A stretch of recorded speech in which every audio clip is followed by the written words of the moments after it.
Hi, everyone. Welcome to our session, Increasing Your Bottom Line by Measuring What Matters. For those of you that may have missed the message in the chat, we were just starting a couple minutes late to allow a video to conclude in the keynote room. But now that we're 5 minutes in, I think it's probably a good time for us to get started so that we don't crunch things up too much, and we are going to try and still end on time. So I just want to make sure we don't cut things too short. So if I can ask my amazing panelists to come back to their computers and turn on their videos, we can get started here in just a second. I hope everyone has been having a fantastic conference. I know this has been a really amazing filled day with all sorts of presentations and incredible speakers, and I hope you all have been enjoying it as much as I've been. It's been very cool.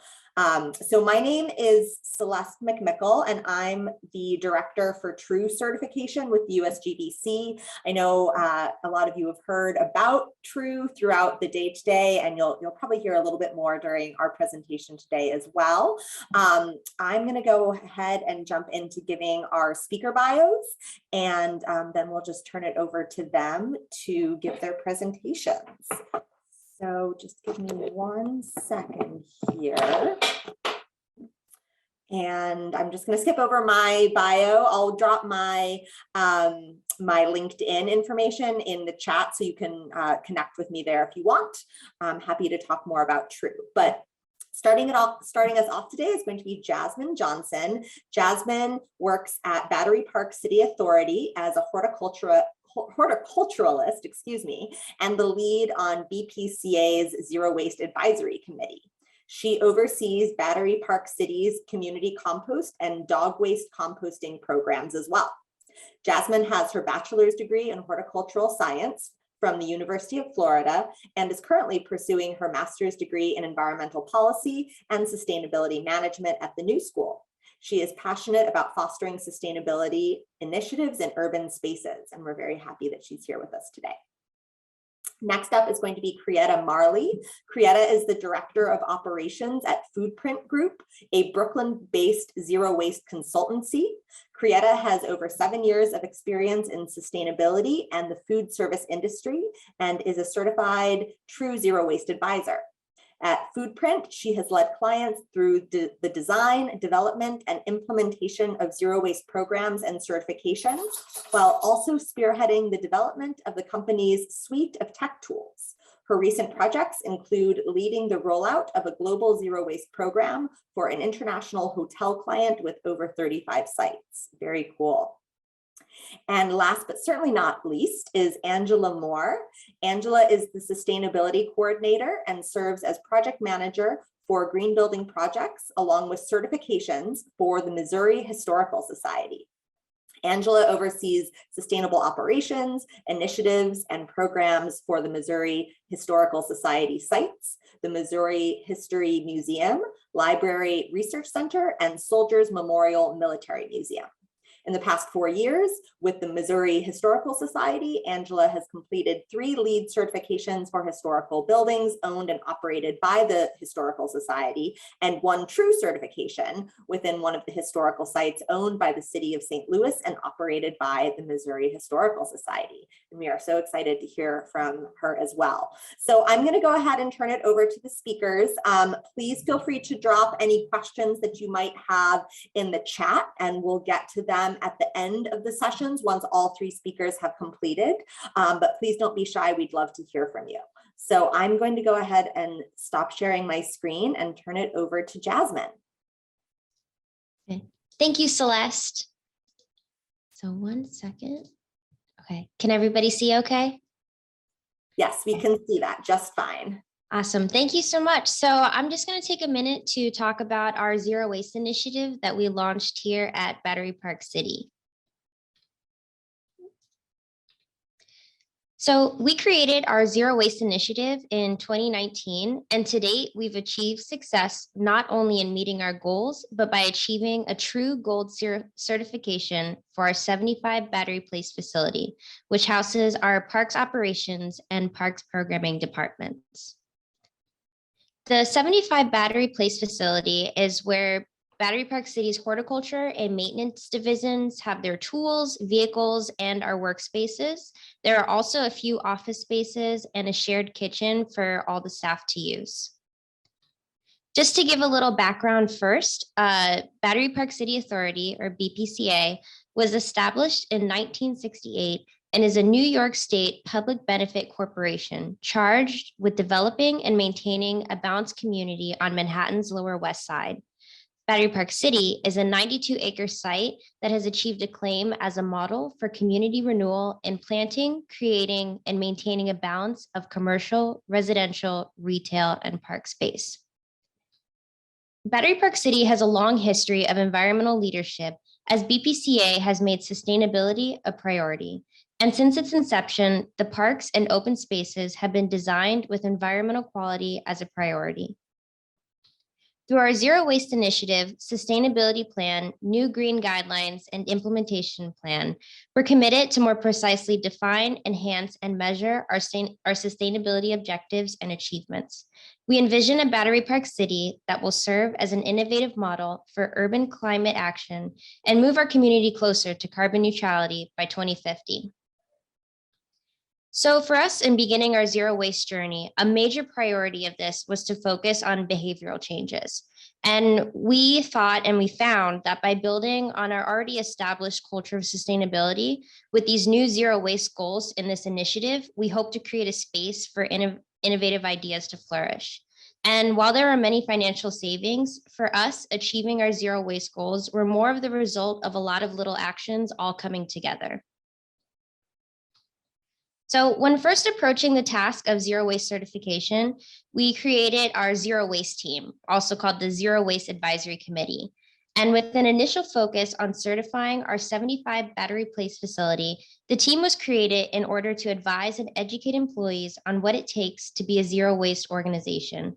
We had members from various departments on our team, and our thinking was that not only would we have different perspectives, but could create more of a buy-in from staff. Ultimately, our zero waste team could bring together collective information on zero waste issues and resolutions in a way that could engage all of the staff and management to best implement zero waste practices. And once our team had been formed, we created a roadmap which laid out in detail a timeline for how we plan to achieve our certification and a more formalized plan to roll out our initiative to the whole staff. So with our committee formed on Earth Day in 2019, BPCA launched its Zero Waste Initiative on what we called our Zero Waste Pledge Day. Here, the committee asked staff to pledge to BPCA's zero waste goal, and in exchange, we presented them with what we called a success kit, which was a reusable tote, which had reusable ware such as metal silverware, a thermos, water bottle, and straw. And by the end of our pledge day, we had acquired more than 100 pledges from our full-time staff members who agreed to follow this goal to reduce, reuse, recycle, and so on. And when someone pledged to adopt our zero waste goals, including this closed loop, they would sign a foil leaf, which was reused from previous parks programming events. And then this leaf was placed on a tree created from extra wood by our parks operations department. And it's visibly displayed in our building right by the elevator on our ground floor. And our thinking with the success kits that we handed out to people, many of our staff members buy their lunch from nearby markets. And this had introduced a lot of single-use plastic bags and utensils into our waste stream. So with this reusable ware, we were able to have a reduction in this. And so our thought process behind this was, again, focusing on staff's perception and education around zero waste. We could create a really solid foundation for the initiative. And by taking incremental steps and publicly engaging staff when introducing any changes, we were able to secure support throughout the organization. And when putting in place any kind of new actions or decisions we made sure to do so slowly and expand from there. We knew that there couldn't be lasting change without the staff's buy-in. So our next steps after forming the team and having the pledge day and getting that initial staff buy-in was to start gathering metrics and data on how our materials were used and essentially what our facilities waste looked like. For us, we found that consistent waste audits were a really helpful tool in establishing this baseline of our materials that were being recycled or sent to landfill.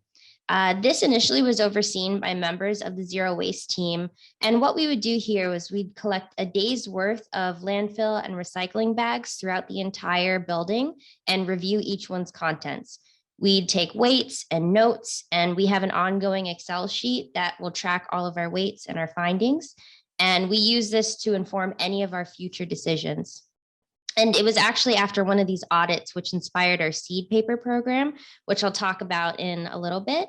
And in that particular audit, we found that in one day, there was over 40 pounds of outdated parks programming event calendars that had just been thrown out. So once we completed a few waste audits, we were able to have a better idea of how our materials were being used and discarded, and essentially what was being wasted.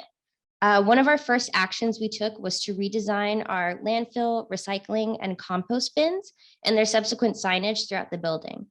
And since our waste collection is all handled in-house, we really had an opportunity to analyze what was going in and make precise recommendations. We wanted signage that was aesthetically pleasing, informative, and straightforward, and the readability was engaged from staff feedback, which we used to edit any future iterations of the signs. So another metric we track is our compost program. BPCA has a long-standing community compost program where food waste is collected from staff and the greater public, which includes residents, local markets, schools, and all those who work in, visit, live in Battery Park City.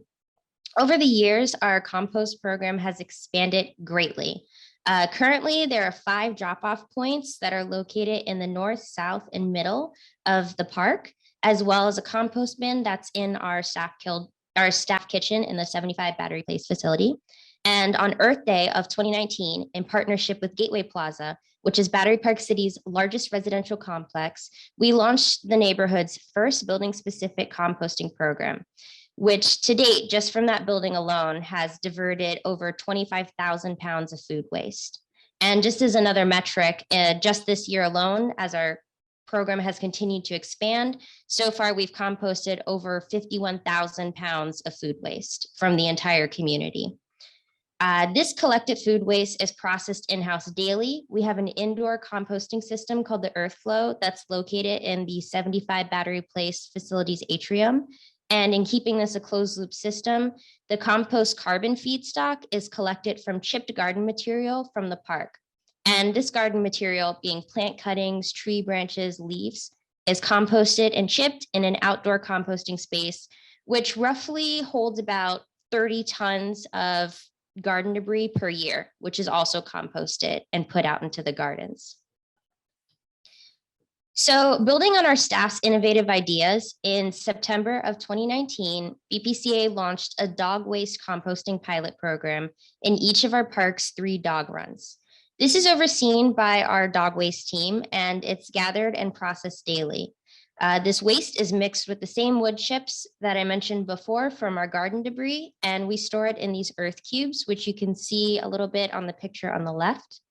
So at each of our park's 3 dog runs, we provide dog owners scoopers, newspaper, and collection bins for them to pick up their dog waste. And this newspaper is taken from local residential buildings rather than being thrown out. And to date with this program, we've diverted over 3,100 pounds of dog waste from going into the landfill. As I mentioned a little earlier, as a result of the waste audits, staff developed a really creative solution for addressing this accumulation of outdated parks programming calendars that were just being thrown out in the form of a seed paper program. So rather than recycling or throwing out this excess paper, outdated catalogs, outdated calendars, shredded office paper are then recycled into paper. We recycle it into paper and we add in seeds from our parks gardens.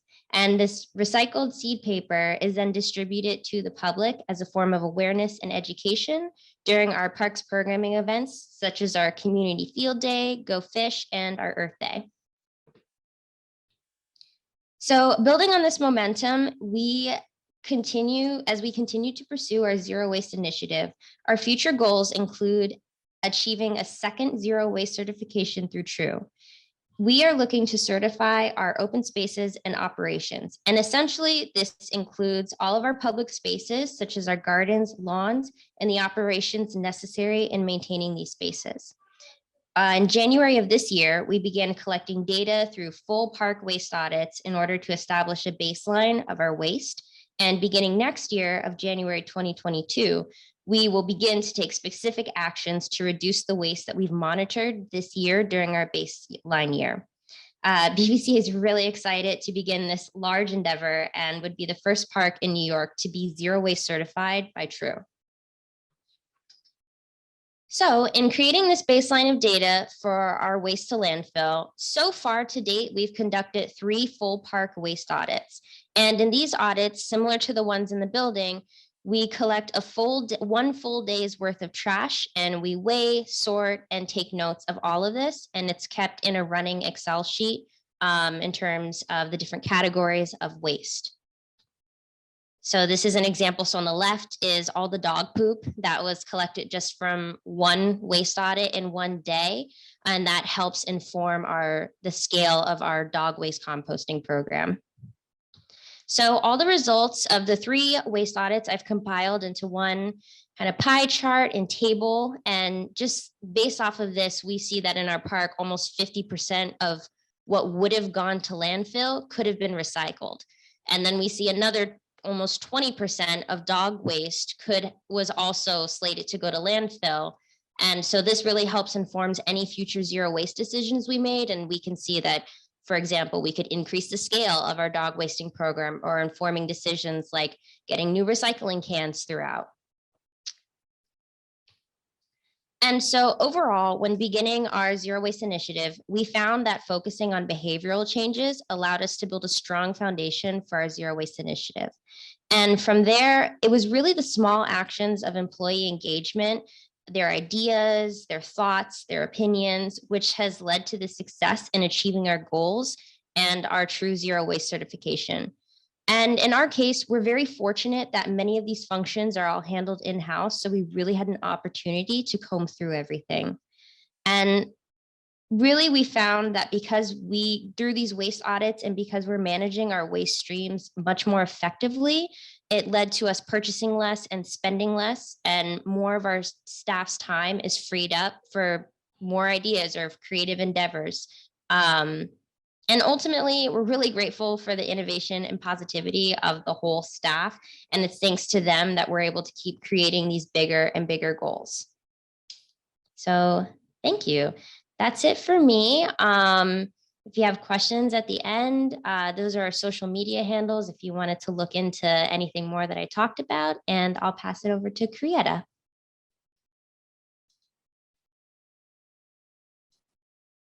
Awesome. Thank you, Jasmine. I'm just going to share my screen real fast. And let me know if you are unable to see. That's great. We can see it. All right, perfect. All right. So hello, everyone. I hope you're all doing well. Thanks again to Celeste and the TRUE team for bringing us all together today. Again, my name is Krietta Marley, and in this session, I'm going to be talking about waste as a design flaw that it's often difficult to recognize. So I'll discuss how we can redesign our businesses, retool our operations, and report on our waste generation in order to achieve waste diversion, reduction, and ultimately zero waste. So at Foodprint Group, we work with food businesses to achieve zero waste and waste reduction, but what I cover today can be applied to many other types of businesses and organizations. And diving in, so we all know on some level, because we're all here, that waste is a major problem. It negatively impacts our triple bottom line: people, planet, and profit. Waste perpetuates over-extraction of finite resources. Food waste in particular contributes to climate change through methane emissions. So 15% of methane emissions in the US comes from food waste in landfills. Waste is also costly to businesses and threatens their bottom line. And single-use packaging waste threatens our public health through the use of harmful chemicals such as polystyrenes and PFAS. So in order to tackle our waste problems, we need to rethink our waste. Firstly, we need to think of our waste not as the result of a series of bad behaviors, but as a design flaw.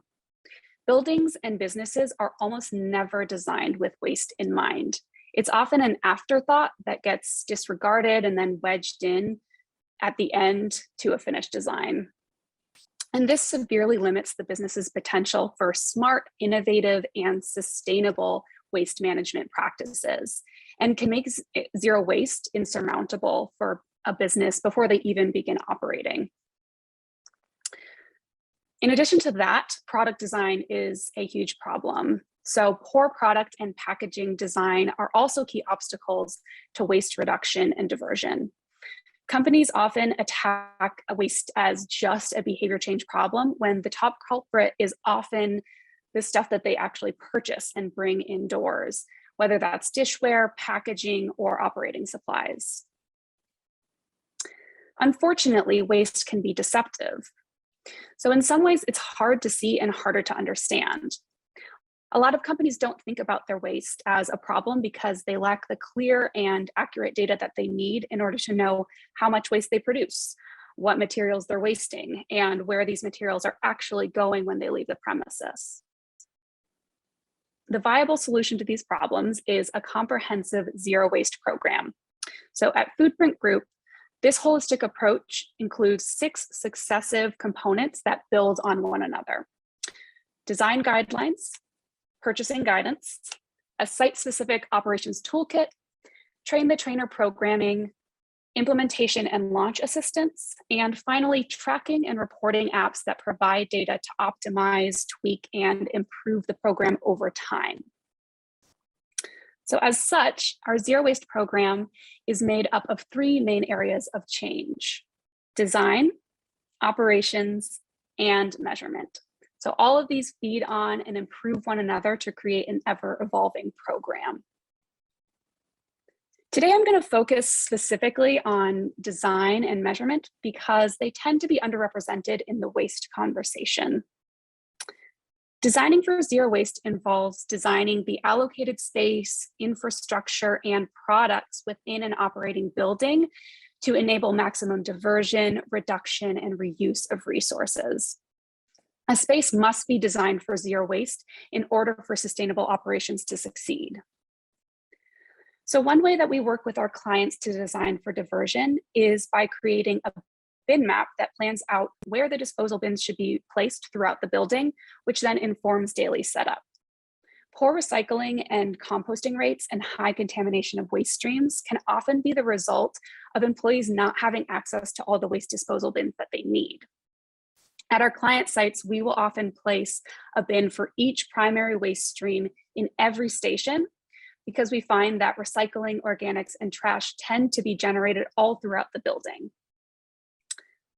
In designing for maximum diversion, we create an intuitive and consistent color-coded system for all waste streams that involves color-coded signage, color-coded bins, and liner bags as well, all the way through to color-coded and organized waste storage.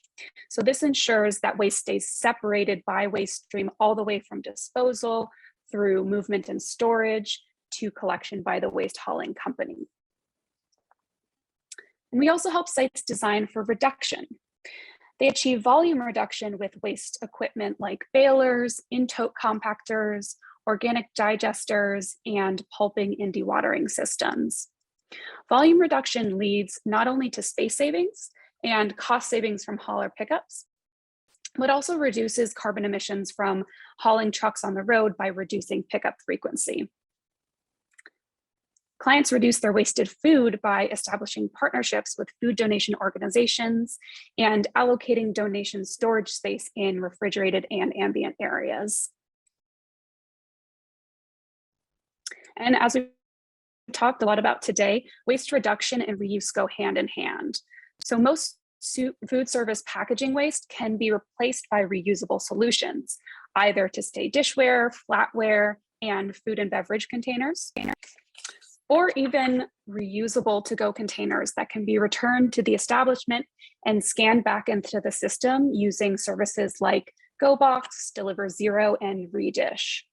But of course, in order to implement these reusable programs, the site will often need to be designed to accommodate the movement, washing, and drying of these wares. And here we reach one of the most important pieces of a zero waste program, measurement. We've all heard that what's measured is managed. This is true for a business that has just launched a zero waste program and needs to know how these efforts have changed their waste generation and their diversion. And it's also true for a business that has never given much thought to their waste before and doesn't really know where to start. We implement waste tracking and performance measurement tools with our clients in order to provide them valuable insight into what kind of waste they're generating, what waste trends they tend to repeat, and what problem areas they struggle with at their site, so that they can take an informed approach to improving over time. Beyond this, tracking creates motivation and accountability among team members, and crucially helps assist achievable goal setting. And not to mention, waste tracking is a necessary first step in achieving true zero waste certification. After all, there's no way to know that your business has achieved zero waste if it's not measured. So the first measurement tool that Foodprint implements is our waste tracking app called Foodprint Tracks. The Tracks app allows site employees to tally waste generation throughout the day with just a few clicks. Our site customized volume to weight unit conversions then turns the tallies into total daily weights by waste stream or material. And these volume to weight unit conversions are almost always based off of a waste audit that the site has done. So it's very accurate to the site in a given time. And with the data that we receive from the Tracks app, Foodprint delivers real-time, monthly, and year-to-date reporting on a site's waste profile and impact. We report on the site's diversion percentage, their waste breakdown by waste stream or materials mix, and the GHG impact of their diversion and reduction efforts. We then translate those carbon savings into some more tangible equivalencies like cars off the road or acres of forest sequestering carbon. So it's a little bit easier to digest and to understand their impact. And because the reporting is meant to inform and influence the site's behavior and efforts on their journey towards zero waste, we show their progress month over month and year to date. And we benchmark them against their fellow sites. So this can create kind of a healthy sense of competition across a client's portfolio. So while Tracks measures a site's raw waste generation, our online compliance scorecard measures other areas of program performance, which, when in place, can actually ensure a successful program. So compliance scorecards are completed on site weekly after launch and then move to monthly, and they evaluate the site's program compliance over time. The scorecard ensures that the physical components of the program, like signage and infrastructure, stay in place. And it also requires that the site lead measure the levels of contamination in their bins. Sites then receive a grade and a detailed report from their scorecard, which points to next steps for improving their score the following month. We track their scores over time to track improvement or downward trends.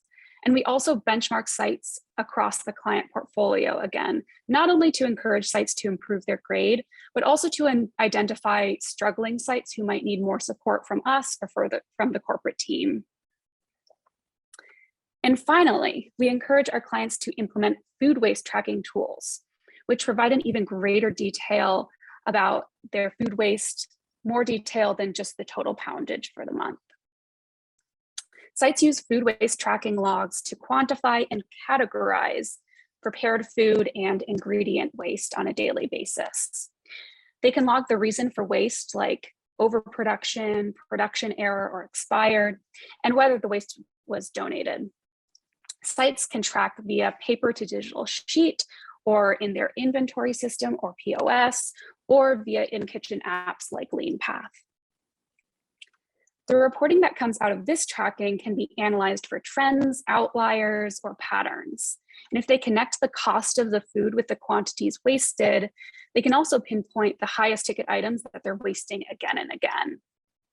So this aggregated data can then inform their food production, their purchasing, their management, and lead to real food waste reduction and, importantly, cost savings, either through reducing production levels, creating a more nimble or limited menu, perhaps with daily specials, or using apps like Too Good To Go to sell their discounted extra food toward the end of the day.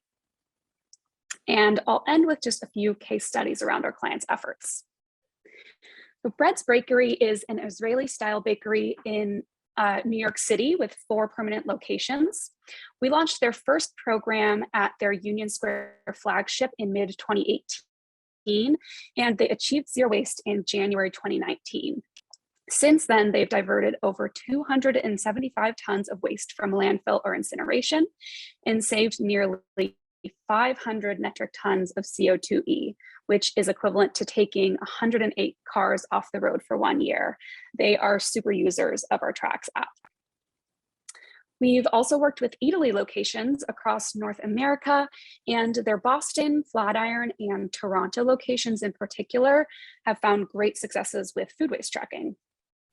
With them, we created a methodology to track and categorize food waste from all of their many departments, established food donation partnerships with various local organizations to recover their excess food, and analyzed wasted food trends and cost monthly, which then empowers them to adjust purchasing practices to reduce waste.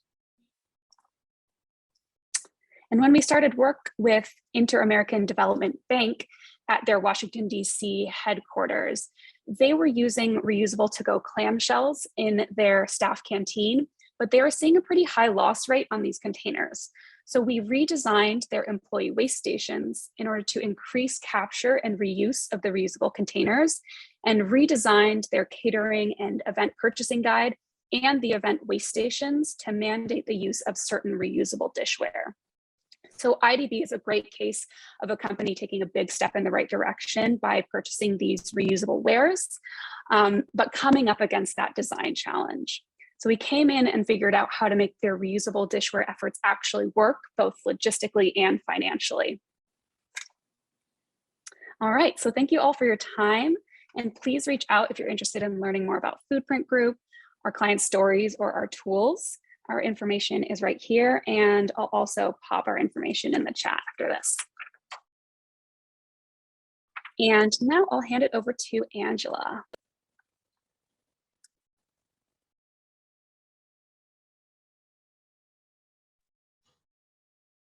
Thank you so much, Coretta. Let me share my screen.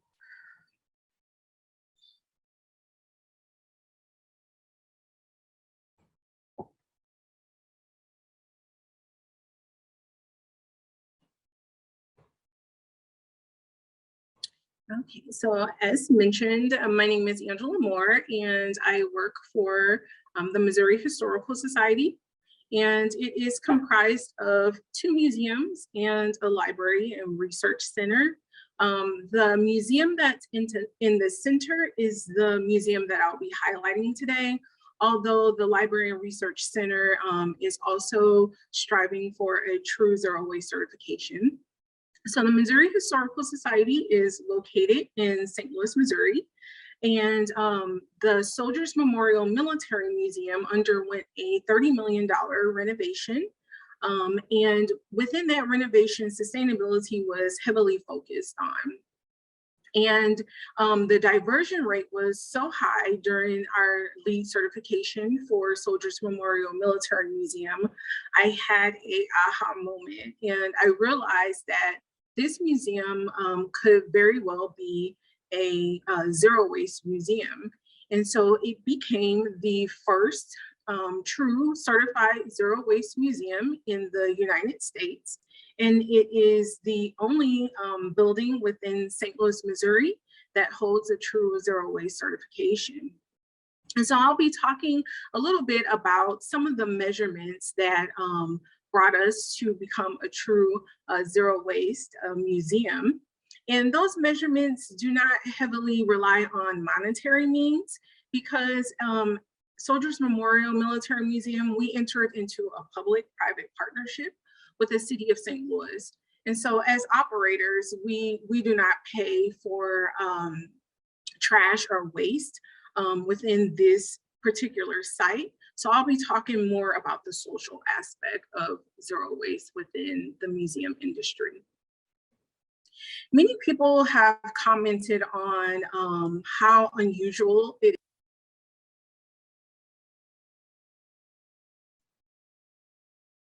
Angela, we may have lost your volume.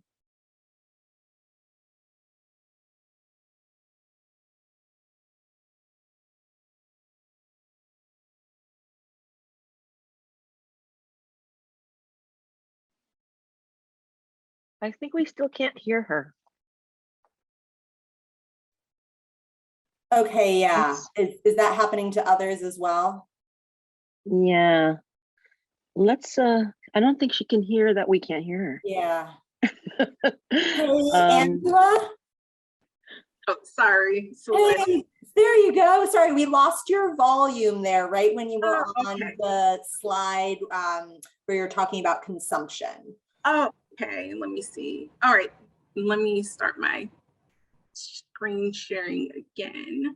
Okay, great. Yeah, sorry about that. We stopped your screen so we could get your attention. Yeah, sorry. Okay, all right, sorry about the volume. Sometimes my computer takes the volume out without warning. So Okay, oh, and Angela, right now we're in speaker view. So if you want to do full screen view. Sorry about that. Thanks. No. Okay, I think I kind of lost where I'm at. Let me see. Take your time, there's no rush. Okay, and so what screen are you seeing now? We see a split screen of the one slide with McDonald's on it and then the next slide. So I think if you just share again, but without the speaker view. Okay. But it is a great story. Okay. Thanks. Okay, so you should have the right screen now. Perfect. Okay, and so prior to the pandemic, there were 35,000 active museums in the United States. And in comparison to the number of McDonald's and Starbucks combined, there are more museums. And so when I talked about this statistic, many people are quite surprised by that. And when you look at the museum industry, it can be an industry that could be quite waste intensive. And so the reason being is many museums are just not open just to showcase artifacts. Museums educate the public, they preserve artifacts, they hold large community events, they hold larger organizational events such as fundraisers and even large private events as weddings. And so because there are so many museums within the United States, our organization realized that waste was very much important to our sustainability story because it will provide a blueprint for other museums to practice zero waste as well.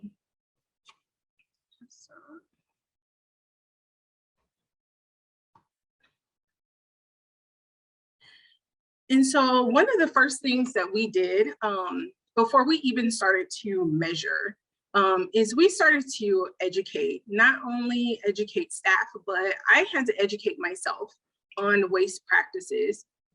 And so one thing that we did was I traveled to a workshop to figure out what exactly was zero waste. And so I attended a Zawia workshop with Gary Liss when he was in Missouri. And it was quite eye-opening how much of an impact that zero waste could have on any organization. And so after I came from that workshop, I started to get to work to try to certify the first museum in the United States. And so I did that first by creating a zero waste team. Just as Battery Park had a zero waste team, we created a zero waste team.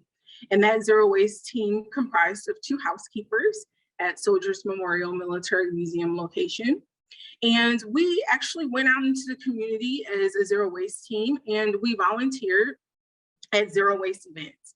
And so you can see on the bottom of the screen, the left-hand side of the screen, that's the zero waste team. And that's us volunteering at an event at the Missouri Botanical Gardens here in St. Louis. And then another portion of education came from audits. Although audits are used to measure waste, the audits was also used to show how much could have went to recycling, could have been reused or repaired, and what really should not have been in the landfill waste at all. Another educational tool that we did at this museum is I started to use a coding system, and it was a numerical and alphabetical coding system. And as you see on the top of the screen, I put dots and I color coded the dots.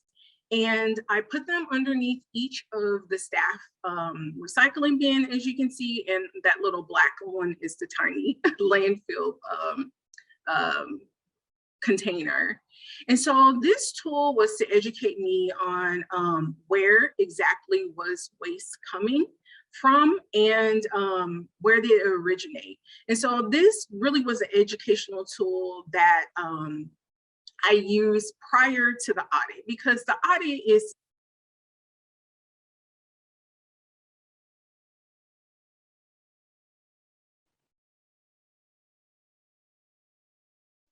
before it even got to, I'm sorry, my computer keeps muting me. No, you're doing great. So the numerical system pretty much was prior to the waste getting to the audit portion. And another thing to educate staff was we provided, I provided a little reminder that went on each staff desk, and it was entitled Zero Waste, Zero Guessing. And it just reminded staff that the last thing that they needed to do was put it into the landfill. And so there were many steps before you got to the landfill. And if you'll notice at the bottom of that little Zero Waste, Zero Guessing flyer, it shows that there's a place for designated bins for industry-specific waste. Museums do not necessarily have a lot of office-related waste. And so we had to create designated bins for industry-specific waste just for museums. So after that, we did a little employee engagement. And so we engaged all employees to try to participate in zero waste as much as they could. And so as you see here, our HR team, they implemented bring your own cup to staff meetings. And so that was implemented. And then there was an office swap that was implemented by the executive committee. And as you can see, staff is shopping office materials. And then the education team partnered with a local organization called Perennial. They had a lot of educational materials from public programs that we have at the museum. And so they turned some of those educational materials into little water bottle holders, as you can see on the right-hand side. And so the triple bottom line that we focus more on is not necessarily monetary. We do that is great monetary of the triple bottom line, and planetary is great as well. But it really is the social aspect of measurement that we focused on for Soldiers Memorial Military Museum. And the reason being is a report was done on environmental racism in St. Louis. And that happened in the fall of 2019. A community report was released. And within that community report, one of the highlights that was highlighted for the greatest impact on lower socioeconomic Black and brown groups was illegal dumping. And it wasn't just illegal dumping of residential waste. This was illegal dumping of industry type waste. And so as an organization, we wanted to make sure that all contractors that we use were not contributing to one of the biggest environmental racisms within St. Louis, which is illegal dumping. And so that was pretty much our measurement for the triple bottom line for the museum. And that was the social aspect that we wanted to really highlight, to really show the community that we want to do what is right within the communities that we reside in. So all of the museum and the library that you saw in the first slide, we're in an urban area, and we're not very far from any of these illegal dumping sites. And so therefore, we have to do our due diligence as community members to make sure that we are measuring this portion of the triple bottom line from a social aspect. And so lastly, one of the things about museum waste is it's quite unique. It's not office paper, it's not pens, it's not coffee cups, but it's very industry specific type of waste. And one of the ways that we started to measure that waste is collect all of industry specific waste and measure those wastes so that we could reduce the type of waste that we are generating within the museum industry. And so lastly, I'm going to give my contact information if you have any questions regarding the museum and some of the practices that we have measured for the social aspect of zero waste.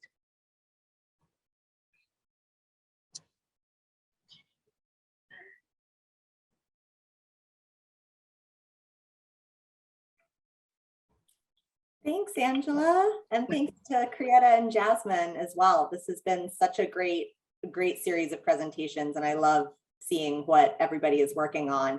One of my favorite things, I think, is the thread of how community impacted so many of the choices that all of you made as you were going through looking at these various tools and resources that you could use to support your own projects and those of your clients. So thank you for that.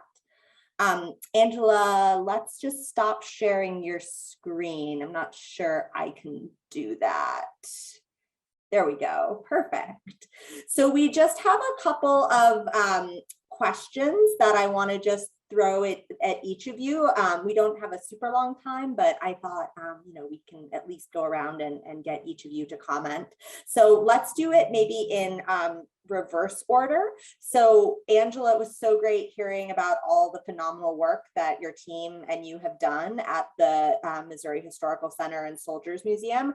I'm just wondering, with the environmental racism and illegal dumping studies, how has that been communicated back to the communities, and how have you kind of used some of the zero waste tools and resources that your team is implementing to kind of like tie it all together for supporting those communities? So one of the things that we do is during community events, we make sure we hire an organization to really talk to the community about waste. And so this organization comes in for larger scale community events, and they collect the waste and they educate the public about where the waste should go, how to recycle, how to maybe reuse what they brought to the event at the museum. So that's one of the ways. And another way is we do a lot of collaboration with the other museums and zoo and the botanical garden here. And so we try to come together and partner, and we do a lot of community events around zero waste, recycling, and other environmental sustainability measures for cultural institutions. So that's kind of one of the ways that we're highlighting it. Zero waste is not exactly a big thing here in St. Louis, so it's very much new. And so we try to do all that we can to educate the public on what it actually really means. Most people think that it means that we're just not generating any waste at all. And that's not the case as well. So it provides an opportunity for us to really educate the public on how important it is and why it's important and what impact it's having on our Black and Brown communities here in St. Louis. Well, and I feel like you're making it a thing. You're really bringing it to the community and kind of showing what the impacts are. Let me just one quick piggyback on that. We got a question in the chat if other museums are now reaching out to you to kind of find out what you're doing or getting those programs started or vice versa, just real quick. Yes, over the past year that we've achieved zero waste at Soldiers Memorial Military Museum, it has become, I think I have spoken about zero waste at many conferences, museum conferences, I think all throughout this year. They're very curious to how a museum has gotten there. And because museums, usually they don't have sustainability programs, they don't even have a sustainability professional. So it's very rare for museums to even try zero waste. And so we've had quite a few. I serve on quite a few advisory boards for larger museums throughout the United States now, so that they too can start to implement zero waste within more practices. But also I serve on a few advisory committees on how zero waste can be taught within museum studies so that it's integrated within museum professionals coming into the museum field. Amazing. Well, thank you for your leadership and for all you do. And we're excited to see what's next from your team. Okay, I'm going to move to Krieta. So it looks like you kind of answered this in the chat, but I'd love if you would just elaborate a little bit more on some of the design changes that have helped clients to incorporate more reusable food service opportunities. And I know that was kind of maybe specific to one site that you commented on, but I'd love to hear maybe a little bit more about some of these general strategies. And for anyone that isn't familiar with the zero waste design guidelines, maybe you can just touch on that a little bit as well, because I do think that's a really interesting subject that we could hear just a little bit more about. Absolutely, yeah. So speaking specifically about incorporating reusables and designing a space for reusables, I spoke a little bit about dealing with the loss rate of reusable to-go containers. So there are a couple of ways to tackle that, and some of them are very basic, as in if the bin that collects the reusable to-go containers is the first one that a user walks to, they're more likely to put it in there than to put it in the trash bin or a recycle bin. Signage is also crucial. So having signs and wayfinding that point people to the right bin or the right collection container, and that really promote the reusable program and make sure that everyone is aware that they are using reusable and not something to be thrown out. More largely, when we're talking about designing for reusables in a space, I did mention the designing the back of house so that they can accommodate the washing of the wares, the redistribution. I mentioned a few companies like Deliver Zero and GoBox. Some of these companies are actually taking on the dishwashing themselves because that has seemed to be a really a pretty significant kind of pinch point for a lot of businesses that don't necessarily have a lot of dishwashing on site. So that's kind of a way where we can work around the design issue, where we're finding opportunities in the industry that can kind of take that on. And then in terms of the design guidelines, I can speak a little bit about that. So we helped put together a set of design guidelines with AIA in New York City that really helps businesses and future businesses, architects, folks that are designing a building to think about the waste that they, or rather the space that they need to build out for the waste that they will likely be generating. So we often will base it off of the number of employees that are going to be occupying the space. We found that to be kind of the easiest decider for the amount of trash, recycling, and organics that are going to be generated in the building. And so we have a really easy calculator in the zero waste design guidelines. And I can drop it in the chat as well.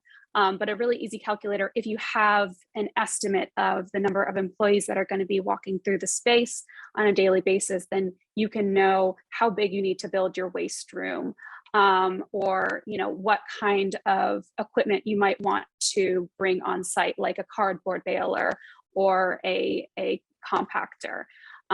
So it's a really great tool. It's very simple, and it can help people who are designing these spaces start to think about that before the space is built, so that we're not retrofitting. That's great. Thank you. And yeah, thanks to the leadership of Foodprint Group as well. You guys are doing such fantastic work, and we're excited to continue that partnership. Okay, Jasmine, let's get a last question for you before we wrap up here.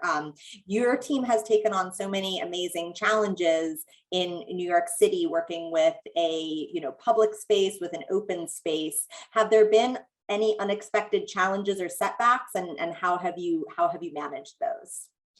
Absolutely. I mean, you working with the public, yes, there's always unexpected challenges. I think with the Zero Waste Initiative, so with that specifically, with our first certification, it was all in-house. So it was mainly like in our main operations building. So the biggest challenges were really getting staff involved and on board, as this would become new functions in our routine. I think with addressing that, really going slowly was the biggest thing. I know when we started, I was very excited, wanted to dive head first, but making very small changes over a period of time was very helpful. Also, just the constant engagement with staff, asking for feedback, how they felt, thoughts, opinions. We created like an email. We'd also have team members ready to talk throughout the building. That was really helpful. Moving forward with the community, which is going to be our next goal, kind of one of the bigger challenges, because it is changing a community's behavior. And we have so many different people coming in. We have tourists, we have residents, there's also local businesses. So for us, we've begun starting with our communication plan and having it tailored kind of for each group.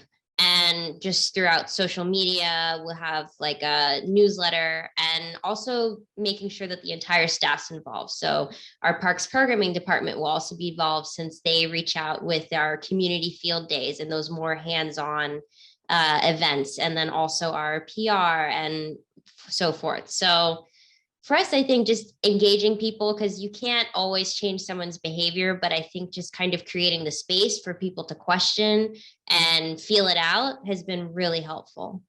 Yeah, that's great. And I mean, I love how your waste audits have informed so many of your zero waste decisions. It's really phenomenal.